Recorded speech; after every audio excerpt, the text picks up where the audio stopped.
بسم اللہ الرحمن الرحیم لا تجعل مع اللہ الہا آخر فتقعد مذموما مخذولا وقضى ربك ألا تعبدوا إلا إياه وبالوالدين إحسانا صدق الله مولانا العظيم رب اشرح لي صدري ويسر لي أمري واحلل عقدة من لساني يفقهوا قولي اللهم صل على محمد وعلى آل محمد كما صليت على إبراهيم وعلى آل إبراهيم إنك حميد مجيد اللهم بارك على محمد وعلى آل محمد كما باركت على إبراهيم وعلى آل إبراهيم إنك حميد مجيد۔ قرآن مقدس اللہ تبارک تعالیٰ کی آخری کتاب اور اللہ تبارک تعالیٰ کی لازوال کتاب ہے۔ اس کتاب میں اللہ تبارک تعالیٰ نے گزشتہ قوموں کی تاریخ کو بھی بیان فرمایا، اور قرآن مجید کا موضوع اور مقصد لوگوں کی ہدایت ہے۔ تاریخ بیان کرنا یہ اس کا موضوع اور مقصد نہیں ہے۔ گزشتہ قوموں کی تاریخ کو اس لیے ذکر کیا جاتا ہے تاکہ ان تاریخوں کو اور ان کے احوال اور حالات کو سمجھ کر آپ اپنی زندگی کا رخ متعین کر سکو۔ کسی کے سامنے ایک نمونہ اور ایک آئیڈیل زندگی ہوتی ہے، دو رخ آدمی کے سامنے ہیں، کچھ اچھے لوگوں کی زندگی، کچھ برے لوگوں کی زندگی۔ تو ایک دانا سمجھدار عقل مند آدمی کیا کرتا ہے کہ اچھے لوگوں کی زندگی کی باتوں کو اپناتا ہے اور برے لوگوں کی زندگی سے اپنے آپ کو بچاتا ہے۔ تو یہ جو آیات میں نے تلاوت کی ہیں یہ سورہ بنی اسرائیل کی آیات ہیں، اور سورہ بنی اسرائیل کا آغاز ہوتا ہے سبحان الذی اسریٰ بعبدہ سے، اور اس پہلے رکوع میں اللہ پاک نے گزشتہ قوموں کے عروج کو اور زوال کو دونوں کو ذکر فرمایا کہ عروج کس بنیاد پر ملا، پھر زوال کیوں آیا۔ عروج اس لیے آیا کہ جب انہوں نے اللہ تبارک تعالیٰ کے حکموں کو، اللہ کی باتوں کو دل و جان سے قبول کیا، اللہ پاک نے ان کو عروج عطا فرمایا۔ اور پست کیوں ہوئے، ذلیل اور رسوا کیوں ہوئے؟ جب انہوں نے اللہ کے حکموں کو ٹھکرایا۔ تو عروج اور زوال کو بیان فرمایا۔ اس کے بعد دوسرے رکوع کے اندر اللہ تبارک تعالیٰ نے میدان محشر میں ہونے والے حالات کو ذکر کیا کہ اس وقت اس دنیا میں جس انسان نے جو کچھ کیا ہوا ہوگا وہ لکھا ہوا اس کے سامنے آ جائے گا، اور اس سے کہا جائے گا کہ اقرأ کتابک کفی بنفسک اليوم علیک حسیبا، کہ بھئی اپنا نامہ عمل پڑھ لو اور اپنا حساب آج خود کر لو کہ آپ کا شمار اچھے لوگوں میں ہے یا برے لوگوں میں، آپ کا شمار جنت والوں میں ہے یا آپ کا شمار جہنم والوں میں۔ پھر تیسرے نمبر پر یہ ذکر فرمایا کہ جو شخص اس دنیا کی زندگی میں رہ کر اپنی آخرت سنوارتا ہے، من کان یرید العاجلۃ عجلنا لہ فیہا، جو یہاں دنیا میں رہ کر ہمیشہ دنیا ہی چاہتا ہے، ہم اس کو تھوڑی سی دنیا دے دیں گے لیکن اس کا آخرت میں کوئی حصہ نہیں ہوگا، اور جو یہاں رہ کر اپنی آخرت سنوارتا ہے ہم اس کی آخرت کو ترقی دیتے چلے جائیں گے اور آخرت میں اس کو کامیاب کر دیں گے۔ اب آگے لا تجعل مع اللہ الہا آخر، ان دو رکوعوں کے اندر بڑے خوبصورت انداز سے اللہ پاک نے اسلامی معاشرے کے اصولوں کو ذکر فرمایا۔ ایک اسلامی معاشرہ کن اصولوں پر قائم کیا جائے۔ گھر کی زندگی کے اندر آپ 4 افراد ہیں، 6 افراد ہیں، 10 افراد ہیں، آپ کن اصولوں کو مد نظر رکھ کر اپنے گھر کی زندگی کو گزاریں، کس طرح سے گھریلو زندگی گزرنی چاہیے۔ میرے عزیز دوستوں اور بزرگوں اور میری مائیں اور بہنیں جو میری بات سن رہی ہیں، اچھی طرح سے یہ ذہن نشین فرما لیں. یوں سمجھیے کہ اگر ایک ملک ہے تو ملک کو چلانے کے لیے یہ اصول بنیاد ہے، اور اگر ایک گھر ہے تو گھر کو چلانے کے لیے بھی یہ اصول بنیادی ہیں، اور اگر ایک فرد ہے اپنی ذات کو ٹھیک کرنا چاہتا ہے اس کے لیے بھی سب سے اصل اصول اور سب سے بنیادی جو اصول ہے وہ یہاں پر اللہ پاک نے ذکر فرمائے. سب سے پہلا اصول سمجھنے سے پہلے یہ بات ذہن نشین فرما لیجئے کہ ہر آدمی اس جہان میں اپنے آپ کو عزت مند دیکھنا چاہتا ہے. یہ ہر انسان کی خواہش ہے، چھوٹے کی بھی، بڑے کی بھی، مرد کی بھی، عورت کی بھی، دیہاتی کی بھی، شہری کی بھی. ہر انسان کی چاہت ہے، اپنے آپ کو کامیاب دیکھنا چاہتا ہے، اپنے آپ کو عزت مند دیکھنا چاہتا ہے. اسی طرح سے ہر آدمی یہ چاہتا ہے کہ مشکل میں میرا کوئی نہ کوئی حامی اور مددگار اور میرا کوئی نہ کوئی ساتھی ہو. میں مشکل میں کسی کی طرف رجوع کر کے اپنی مشکل اس کے سامنے بیان کر سکوں اور اس سے میں مدد لے سکوں. یہ انسان کی فطرت میں یہ بات شامل ہے. جب یہ دونوں انسانوں کی ضرورتیں ہیں اور ہر انسان کی یہ دو ضرورت موجود ہیں کہ ہر آدمی کامیابی بھی چاہتا ہے، دنیا میں سربلندی بھی چاہتا ہے، اور ہر آدمی مشکل میں اپنا معین اور مددگار بھی چاہتا ہے. یہ دو چیزیں ہر انسان کی خواہش ہے. تو پھر یہ بات بھی ذہن نشین فرمائیں کہ سب سے زیادہ ذلت اور پستی کیا ہے اس جہان میں. ہم سمجھتے ہیں سب سے بڑی ذلت یہ ہے کہ اگر ایک آدمی کے پاس مال پیسہ گھر بار نہیں ہے، یہ سب سے بڑی ذلت ہے. ایک آدمی کے پاس کھانے پینے پہننے کو نہیں ہے، یہ سب سے بڑی ذلت ہے. قرآن کہتا ہے نہیں، یہ سب سے بڑی ذلت نہیں ہے. سب سے بڑی ذلت کیا ہے؟ جو شخص اپنے پروردگار، اپنے رب کو، اپنے اللہ کو بھول جائے، وہ سب سے بڑی ذلت اور پستی کی زندگی گزار رہا ہے. اس کے پاس مال ہے، اس کے پاس دنیا کا سامان ہے، اس کے پاس ساری چیزیں ہیں، لیکن ذلت اور پستی کی زندگی وہ گزار رہا ہے جس نے اپنے پروردگار کو بھلا دیا ہے. وہ سب سے ذلت اور پستی کی زندگی وہ شخص گزار رہا. یہ سمجھنے کی ضرورت ہے. اس لیے فرمایا لا تجعل مع اللہ الہا آخر، اللہ کے ساتھ کسی اور کو الہ، معبود، رب نہ بنانا. اگر ایسا آپ نے کر دیا فتقعد مذموما مخذولا، تو پھر آپ کو دو نقصان اس دنیا میں اٹھانے پڑیں گے. آپ کو دو نقصان اس دنیا میں اٹھانے پڑیں گے. نمبر ایک، آپ لوگوں کی نظروں میں گر جاؤ گے. لوگوں کی نظروں میں کیا؟ اپنی نظر میں بھی گر جاؤ گے. اتنے ذلیل اور پست ہو جاؤ گے، اپنی نگاہوں سے بھی گر جاؤ گے.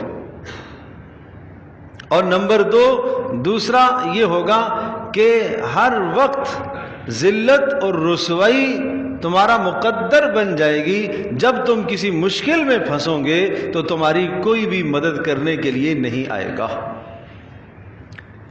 اگر تم نے ایسا کر لیا، اب سوال یہ ہے کہ ہم میں سے کون آدمی ہے جو اللہ کے ساتھ کسی اور کو شریک ٹھہراتا ہے، جو اللہ کے ساتھ دوسرے کو رب بناتا ہے؟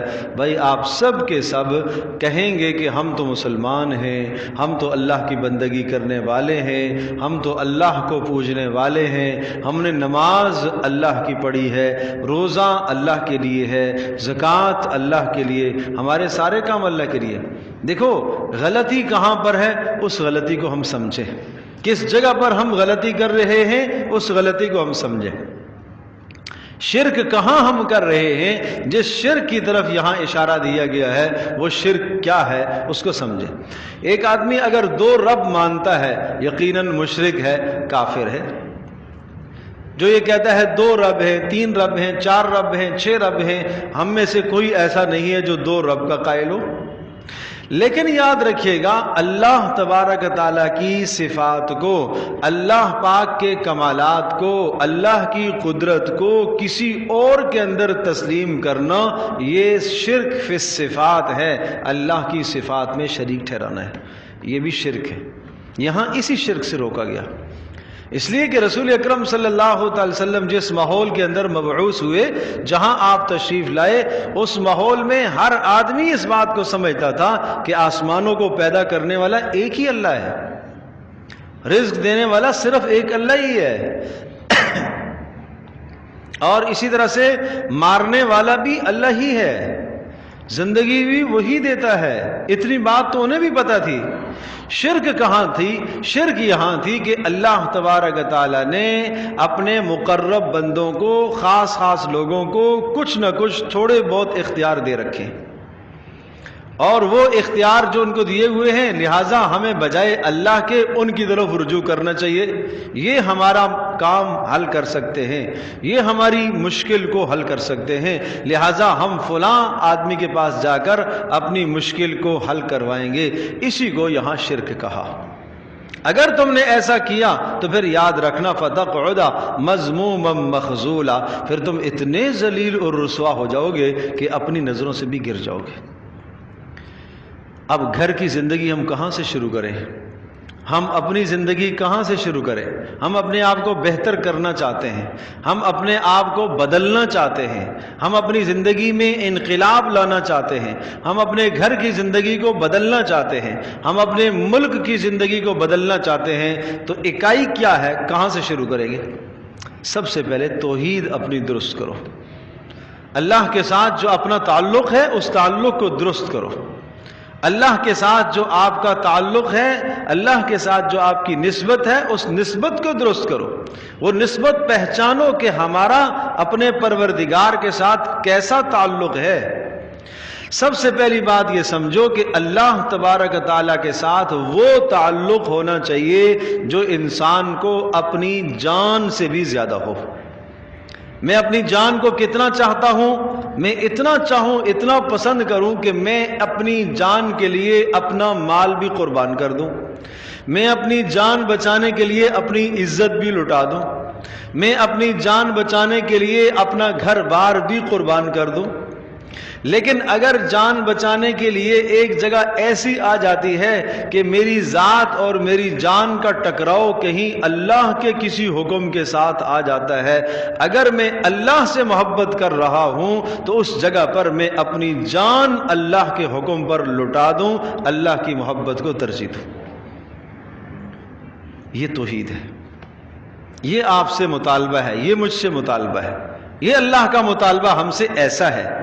اب اس کی مثال دیکھیے، رسول اکرم صلی اللہ تعالی علیہ وسلم کی مبارک زندگی، صحابہ کرام رضی اللہ عنہم اجمعین میں سے جو آدمی مسلمان ہو گیا، ایک آدمی گھر کا مسلمان ہوا، بیوی مسلمان نہیں ہے، باپ مسلمان نہیں ہے، اولادیں مسلمان نہیں ہیں، جو مسلمان ہوا اسے حکم ہے کہ مکہ چھوڑو، ہجرت کرو اور مدینہ میں پہنچو، رسول اللہ صلی اللہ علیہ وسلم کی جا کر مدد کرو۔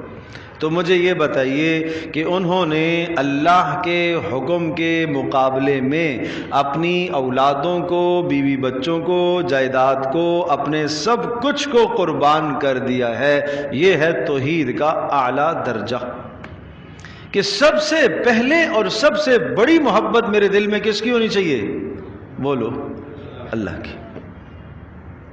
اللہ کرے یہ بات دل میں اتر جائے، یہ صرف یہاں پر نہ ہو، یہ لا الہ الا اللہ صرف یہاں پر نہ ہو، یہ اندر تو اترے، تب جا کے توحید مکمل ہوگی۔ اس لیے قرآن کہتا ہے لا تجعل مع اللہ الہا آخر۔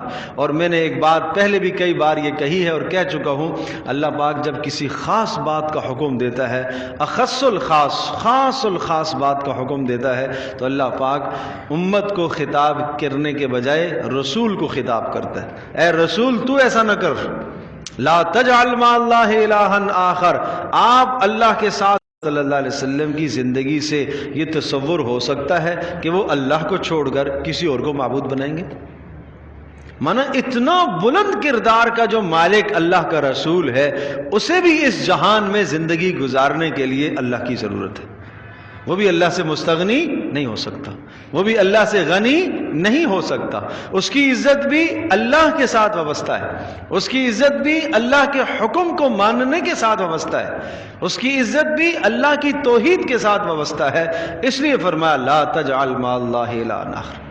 اب ہم اپنے گھروں کا جائزہ لیں، ہم اپنے گھر میں سب سے زیادہ کس کو ترجیح دیتے ہیں؟ خوشی کا موقع آیا، سب سے پہلے ہمیں یہ کرنا چاہیے ہم دیکھیں ہمارے اللہ کا کیا پیغام ہے، اس خوشی کے موقع پر اللہ کا کیا پیغام ہے کہ ہم خوشی کا اظہار کیسے کریں۔ ہم رسم و رواج نہ دیکھیں، ہم خاندان کو نہ دیکھیں، ہم اندر سے اٹھنے والی چاہت کو نہ دیکھیں، ہم یہ دیکھیں ہمارے پروردگار کا کیا پیغام ہے اس وقت۔ اس کا نام ہے توحید۔ ہر کام میں، زندگی کے ہر شعبے میں سب سے پہلے ہم پہلے اپنے پروردگار کا منشا، اس کا حکم دیکھیں۔ سامنے سے بڑا منافع نظر آیا، ایک دکاندار کو بڑا منافع نظر آ رہا ہے، لیکن اس منافع کو حاصل کرنے کے لیے دھوکہ دینا پڑ رہا ہے، اس منافع کو حاصل کرنے کے لیے جھوٹ بولنا پڑ رہا ہے۔ اللہ نے جھوٹ بولنے سے منع فرمایا، اللہ نے دھوکہ دینے سے منع فرمایا۔ اب اس موقع پر اگر یہ شخص اللہ تبارک و تعالیٰ کے حکم اور فیصلے کو ٹھکرا دیتا ہے اور اپنا منافع حاصل کرنے کے لیے جھوٹ بول دیتا ہے، خیانت کر لیتا ہے، یہ نمازی بھی ہے، یہ تہجد گزار بھی ہے، یہ روزے دار بھی ہے، اس جگہ پر اس نے رب کس کو بنایا ہے، معبود کس کو بنایا ہے، کس کی بات کو اس نے ترجیح دی؟ اس نے تو مال کو معبود بنایا ہے، اس نے تو مال کو معبود بنایا ہے، اس کو تو مال سے زیادہ محبت ہے اللہ کی ذات سے، اللہ کی ذات کے مقابلے میں اس کو مال سے زیادہ محبت ہے، اس کو گھر سے زیادہ محبت ہے، اس کو دنیا کی چیزوں سے زیادہ محبت ہے۔ فرمایا اگر تم ایسا کرو گے، اللہ تبارک و تعالیٰ کی محبت کو، اللہ کے حکم کو، اللہ کے فیصلے کو پیچھے کر دو گے اور اپنے اندر سے اٹھنے والی خواہش کو اور معاشرے کو اور گرد و نواح کے لوگوں کی زندگی کو، ان کے کہنے کو اگر مقدم رکھو گے، لوگ یوں کہیں گے، تو یاد رکھیے گا فَتَقْعُدَ مَذْمُومًا مَخْذُولًا، پھر دو نقصان تمہارے مقدر میں ہو کر رہیں گے۔ نمبر ایک، لوگوں کی نظروں سے اللہ تمہیں گرا دے گا۔ اللہ اکبر! صرف لوگوں کی نظروں سے نہیں، اتنے ذلیل و رسوا، اتنی مذمت، اتنے ملزم اور مجرم بن جاؤ گے کہ کائنات کا سب سے بدترین جرم کا ارتکاب کرنے والے تم بن جاؤ گے، اور یہاں تک کہ تم اپنی نظروں سے بھی گر جاؤ گے۔ یہی حال تھا مشرکین عرب کا، اپنی نظروں سے بھی گرے ہوئے، اپنی زندگی سے بھی تنگ آئے ہوئے تھے، اپنی زندگی سے بھی تنگ۔ ایک آدمی خودکشی پر کیوں جاتا ہے؟ ایک شخص اپنی خودکشی کرتا ہے اور جان کو ختم کرنے کی کوشش کرتا ہے، کیوں؟ اسے جینا اچھا نہیں لگتا، اسے اپنی بیوی بچے اچھے نہیں لگتے، کیوں؟ اس لیے کہ اس اللہ کے بندے نے اللہ پاک کو چھوڑ دیا ہے، اللہ کے حکم کو چھوڑ دیا ہے، اللہ پاک نے اسے اتنا گرا دیا کہ سب کائنات کی نظروں سے وہ گر گیا ہے، یہاں تک کہ اپنی حیثیت بھی اس کے نزدیک کچھ نہیں ہے۔ حالانکہ انسان سمجھے میری حیثیت کیا ہے، تکبر میں نہ آئے، لیکن سمجھے یہی تو وہ انسان ہے کہ جب تک یہ اللہ اللہ کہتا رہے گا، اللہ پاک آسمان زمین کو قائم رکھے رہے گا، قیامت نہیں قائم ہوگی۔ لیکن جب یہ اس منزل سے اور اس مقام سے یہ نیچے آ جاتا ہے، پستی اور ذلت میں آ جاتا ہے، کہا ثم رددناہ اسفل سافلین، پھر ہم اس کو انسان تو کیا، حیوان تو کیا، جانوروں سے بھی بدتر کر دیتے ہیں اس کو۔ تو یہ بڑا نقصان ہے انسان کا۔ تو پھر گھر کی اصلاح کیسے ہوگی؟ معاشرے کی زندگی کیسے بنے گی؟ اپنی گھریلو زندگی میں، اپنی ذات کو بنانے میں سب سے پہلے اپنے اللہ کے حکم کو سامنے رکھا کرو، اپنے پروردگار کی منشا کو سامنے رکھا کرو۔ اذان ہو جائے سارے کاموں کو چھوڑ دو، اب میرا اللہ ہے، اب میرا اللہ بڑا ہے، اب میرا گھر بڑا نہیں ہے، اب میرے بیوی بچے، اب اولاد، اب کاروبار، اب یہ نہیں بڑے، اب اللہ بڑا ہے، اب مجھے اس کے دربار میں پہنچنا ہے۔ اب میرے دوست و احباب نہیں ہیں، اب جس سوسائٹی میں بیٹھا ہوا ہوں، جن دوستوں کی مجلس میں بیٹھا ہوا ہوں، بڑا لطف اندوز ہو رہا ہے اور بڑی خوبصورت مجلس لگی ہوئی ہے اور دوبارہ مجلس یہ نہیں ملے گی، نہیں، غلط کر رہے ہو اس موقع پر۔ اگر آپ نے مجلس کو ترجیح دی، اللہ کے حکم کو چھوڑ دیا، تو اس کا مطلب یہ ہوا ان کی اہمیت آپ کے دل میں اللہ سے زیادہ ہوگی، تو پھر تو ذلت آئے گی، پھر تو رسوائی آئے گی۔ اور دوسرا خذلان، ذلت، رسوائی، اس لیے فرمایا وَقَضَىٰ رَبُّكَ أَلَّا تَعْبُدُوا إِلَّا إِيَّاهُ، تیرے پروردگار نے یہ فیصلہ دیا ہے، تیرے پروردگار نے تجھے یہ حکم دیا ہے، اشارہ نہیں، صاف صاف حکم دیا ہے، اللہ تعبدوا الا ایاہ، تم بندگی صرف اللہ کی کیا کرو۔ بندگی کس چیز کو کہتے ہیں؟ بندگی صرف نماز پڑھنے کو تو نہیں کہتے، بندگی صرف حج کو تو نہیں کہتے، بندگی صرف روزے کو تو نہیں کہتے، بندگی صرف زکوٰۃ دینے کو تو نہیں کہتے، بندگی تہجد پڑھنے کو تو نہیں کہتے۔ بندگی کا مطلب پتہ ہے کیا ہے؟ بندگی کا مطلب یہ ہے کہ آپ کے شب و روز، صبح سے لے کر شام تک، شام سے لے کر صبح تک، آپ کی زندگی کا کوئی عمل پروردگار کی منشا کے خلاف نہ ہو، اس کی مرضی کے خلاف نہ ہو، آپ نے اللہ کی بندگی کی، اس کو کہتے ہیں بندگی، اس کو کہتے ہیں بندگی۔ ہاں، اس بندگی سے آج ہم عاجز ہیں، ہم صرف 5 وقت بندگی کر کے سمجھے، اب باہر بازار میں جائیں جھوٹ بولیں گے، اس کا بندگی سے عبادت سے کیا تعلق؟ خیانت کریں، اس کا عبادت سے کیا تعلق؟ حرام مال کھائیں، اس کا عبادت سے کیا تعلق ہے؟ ہاں میں عبادت تو کرتا ہوں، بندگی کس کی کرتے ہو؟ صرف اللہ کی کرتا ہوں۔ کہاں تو صرف اللہ کی بندگی کرتا ہے؟ اللہ کی بندگی ایسی ہوتی ہے؟ بندگی کا مطلب یہ ہے کہ آپ کے شب و روز اللہ کے حکم کے پابند ہو جائیں۔ اسلام نے جو باؤنڈری لگائی ہے اس کے اندر اندر آپ رہیں، تجاوز نہ کریں حد سے، اس حد سے تجاوز نہ کریں۔ آپ اپنی ملکیت کے اندر، آپ اپنی حیثیت کے اندر رہیں گے، آپ دنیا کی نگاہوں میں آپ اچھے ہیں، اللہ کی نگاہوں میں بھی آپ اچھے ہیں۔ جس دن آپ نے اس حد سے تجاوز کر لیا، لوگوں کی نظروں سے بھی آپ برے ہو جاؤ گے۔ تو اسلام ایک باؤنڈری قائم کرتا ہے، یا ایھا الذین آمنوا ادخلوا فی السلم کافہ، سب کے سب اور پورے کے پورے ہر اعتبار سے اس اسلام کی 4 دیواری کے اندر آ جاؤ، اس کے اندر آ جاؤ، ایک لمحہ تمہیں اس سے باہر نہیں گزارنا ہے۔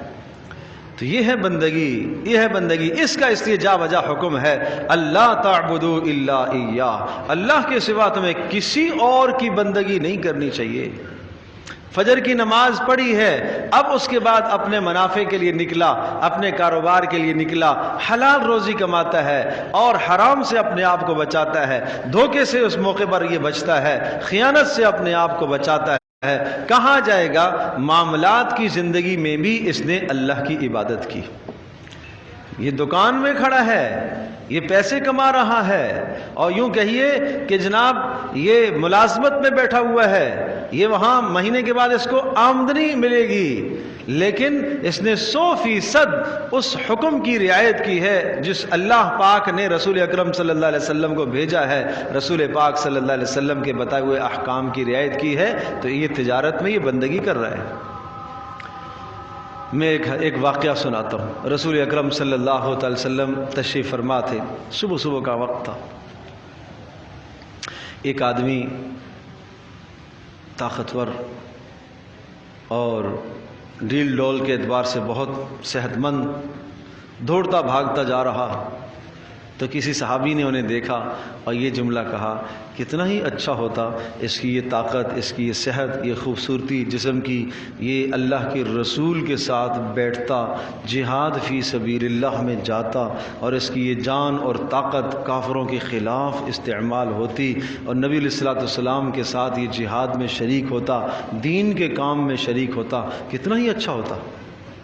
تو رسول اکرم صلی اللہ علیہ وسلم نے فرمایا، نہیں، ایسا نہ کہو، ایسا نہ کہو، کیا پتہ یہ اپنے گھر سے نکلا ہے حلال روزی کمانے کے لیے، اور حلال مال کما کر یہ خود بھی اور اپنے بچوں کو بھی لوگوں کے سامنے سوال کرنے سے محفوظ کر لے اور بچا لے، یہ کوئی ہلکا کام کرنے جا رہا ہے؟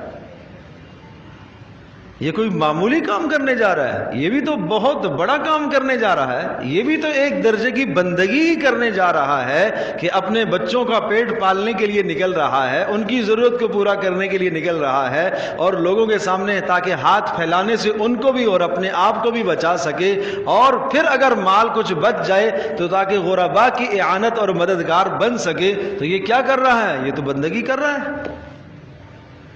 تو ہم شاید سمجھتے ہیں کہ بندگی ادھر صرف مسجد میں بندگی ہے، باقی مسجد سے باہر جو میں چاہوں کروں۔ وہاں اگر مسجد سے باہر آپ کسی کو دین کی بات کرتے ہیں، کہہ دیتے ہیں ارے بھائی نماز پڑھتا ہوں نا، اور کیا کروں، نماز تو میں پڑھتا ہوں۔ اللہ کا بندہ تو نماز پڑھتا ہے، گویا کہ 5 وقت میں آ کے اگر آپ نماز پڑھتے ہو، 5 وقت کے اندر آپ یہ شمار کر لو، اگر باجماعت سنت کے مطابق آپ نماز ادا کریں گے، 1.25 سے 1.5 گھنٹہ آپ کی 5 نمازوں میں صرف ہو جائے گا۔ مطلب یہ ہوا کہ یہ 5 نمازوں کا اور یہ 1.25 گھنٹے کا اللہ کا بندہ ہے۔ اس کے بعد اگر نفس کی مان رہا ہے تو باقی اس کی زندگی میں 23.5 گھنٹے سمجھ لیجئے وہ کس کے ہیں؟ وہ نفس کی بندگی ہے، وہ نفس کی بندگی کر رہا ہے، وہ اللہ کی بندگی تو نہیں کر رہا، وہ رواج کی بندگی کر رہا، وہ مال کی بندگی کر رہا، وہ مال کو پوج رہا ہے، مال کی عبادت کر رہا ہے۔